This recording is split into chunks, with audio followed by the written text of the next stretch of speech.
I imagine a debate is going to be had here.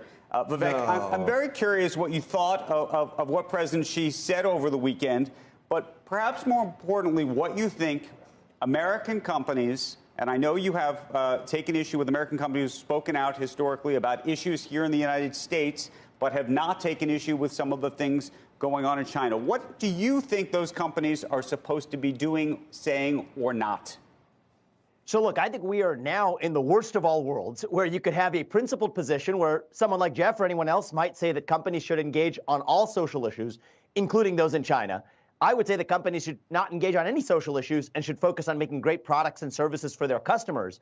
But right now, the worst of all worlds is when companies obsess over microscopic social issues here at home without saying a peep in China. And Andrew, what that does is that it creates companies as the new class of the international arbiters of moral justice. And when those companies repeatedly critique the U.S. without saying a peep about China, that creates a false moral equivalence between the U.S. and China, creating this idea that China is actually no worse than the United States in its actions.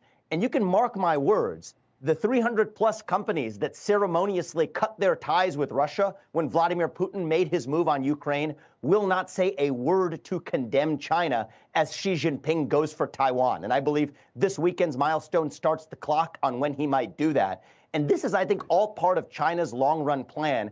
And that is how you get to the otherwise farcical world in which U.S. companies like Chevron have to adopt emissions caps, while PetroChina does not, or while U.S. companies like Apple are forced to obsess about racial equity, while companies say nothing about actual human rights atrocities in Shenzhen. Let's get Jeff into this conversation. Jeff, is the hypocrisy worse than taking these steps in countries like Russia and others that you have called for?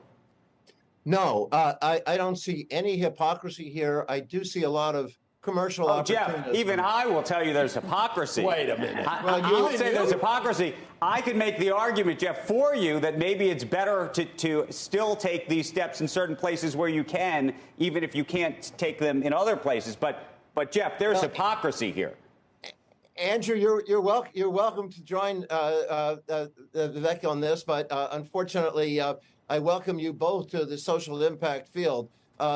Looking at corporate social impact is not a new topic. We've been at this for a half a century. The Business Roundtable was founded, focused on this. George Weyerhaeuser, the great timber baron, said we've got a license to operate from society. We violate the terms of it, it can be revoked. In fact, my first book on this 40 years ago was on corporate views of the public interest. What's pathetic is I think I still look like that. Is that this is not a new topic. What's new is people trying with grandiosity and commercial opportunism trying to attack CEOs for doing the right thing.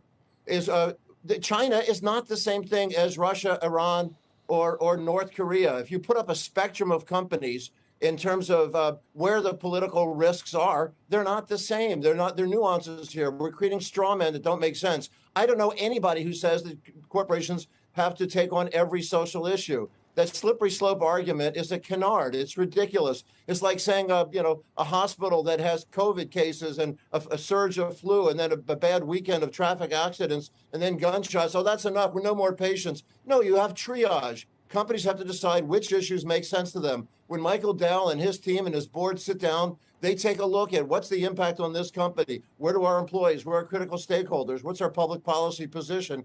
These companies have maps. They have rubrics to take a look at when to engage. With China, hey, it's different, quite different than Russia. Russia's gone into a sovereign nation, slaughtered 30,000 civilians. That's a little bit different. But you know what?